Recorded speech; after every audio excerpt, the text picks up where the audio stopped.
সিজদায় লুটিয়ে পড়ে বিষ্ণুনবী এই দোয়াটা পড়তেন নফল নামাজে, সুন্নাত নামাজে কিংবা তাহাজ্জুদের নামাজে। সুবহান রাব্বিয়াল আ'লার পরে কি পড়তেন? সুবহুন। আওয়াজ করে বলেন, সুবহুন কুদ্দুসুন রব্বুল মালাইকাতি ওয়ার রূহ। মানে আল্লাহ আপনি প্রশংসিত, আল্লাহ আপনি অতি পবিত্র, আপনি সব ফেরেশতা কুলের রব, ফেরেশতাদের সরদার জিব্রাইলের রব। সুবহানাল্লাহ। আজকে থেকে পড়বেন সিজদায়?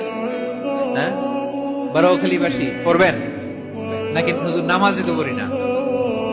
হ্যাঁ, এরকম নফল নামাজে, তাহাজ্জুদের নামাজে, সুন্নত নামাজে সিজদার যে তাসবিহ সুবহান রাব্বিয়াল আ'লা তিনবার পড়ার পরে আমার ভাইরা, মহিলা প্যান্ডেলে আমার যে মায়েরা বোনেরা আছে, আজকে তো রেকর্ড হয়ে যাবে, কালকেই ভিডিও পেয়ে যাবে।